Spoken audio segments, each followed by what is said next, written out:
Now, you may be wondering how to draw Lewis dot structures quickly.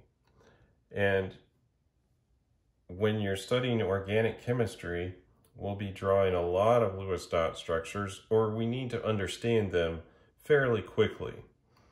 And so I'm going to show you kind of a shortcut that chemists will use to draw these very quickly. So there's a pattern, especially for the structures that comprise most of the organic molecules. Most of them are made of hydrogen, carbon, nitrogen, oxygen, maybe some halogens, not neon, but we're just putting it in the chart for now, and maybe some boron. And when you have these elements in there, there are certain bonding patterns that they like to do. So for example, hydrogen will form one bond and it will have no lone pairs with it. So it will look something like some other element bonded to the hydrogen. And R is often just representative of something else, right? Could be carbon, other containing things, doesn't really matter, but this is what the Lewis structure for hydrogen generally looks like. There's some exceptions, but this is kind of the rule that we're talking about. Now, carbon likes to make 4 bonds and it has no lone pairs. And that could look like carbon with 4 different bonds like this, like in the case of our methane. It could look like carbon double bond to something else, like so. So it has still 4 bonds, but one of them is a double bond. It could have a triple bond to something else, or it could have 2 double bonds, like carbon dioxide does, for example. Now, nitrogen likes to make 3 bonds and have 1 lone pair. So, like, for example, in our ammonia example, there's 3 bonds to hydrogen, 1 lone pair.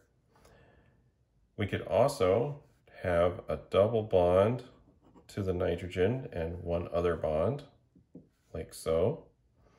Or we could have a triple bond to the nitrogen with 1 lone pair. So for example, we could have put a carbon like here and have another, let's see, like this, and have acetonitrile. All right, oxygen likes to make 2 bonds and have 2 lone pairs, and you can see some examples that I've already drawn up here, but another one is like this, that would be the structure in like an ether or in water, things like that. And we can also have the double bond to oxygen with the lone pairs, like we see in ketones. Carbon dioxide has that as well. Now, halogens like to make 1 bond and have 3 lone pairs. So we'll just indicate that like this, say with a chlorine, and it could be bound to something else, right? It's our group over here. And neon, since it's a noble gas, makes no bonds, has 4 lone pairs.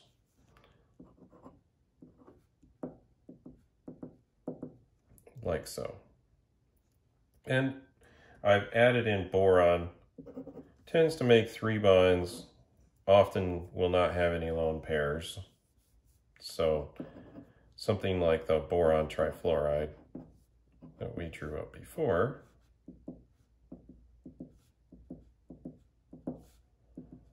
and I'm just putting in the 3 lone pairs around each fluorine. Oh, I kind of went into that other structure up there. So that's how people can draw these Lewis dot structures very quickly. And so when you see kind of a skeleton, and everything does kind of need to be at least single bonded together,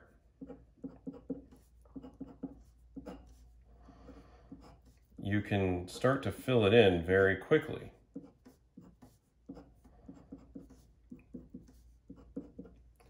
So if we kind of go around here, we can say,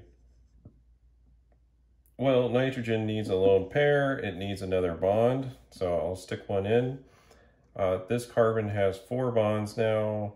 This one doesn't, that one doesn't, so stick another bond in there. And same with these, so put another bond in. And we've kind of filled out the Lewis structure, and we've done it very quickly. Let's do some more examples here. Let's see here.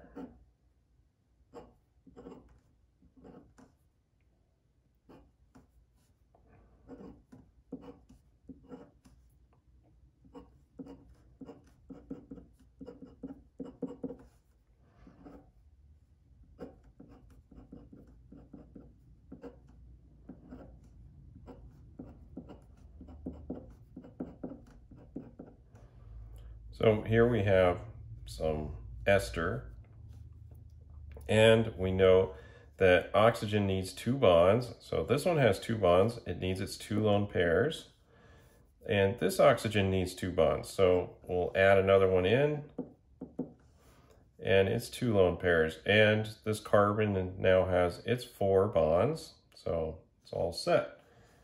Very quick to draw.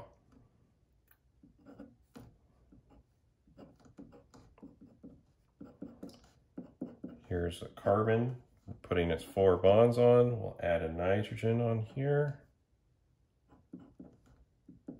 Put its lone pair in. Now I should mention that this really is for neutral molecules. If we were to have charges on here, some of these things would change, but most of the time we're drawing a neutral molecule or something that doesn't have much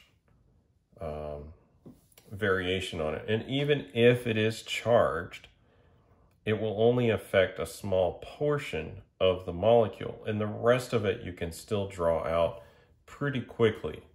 And you'll get used to dealing with charges and radicals and other things.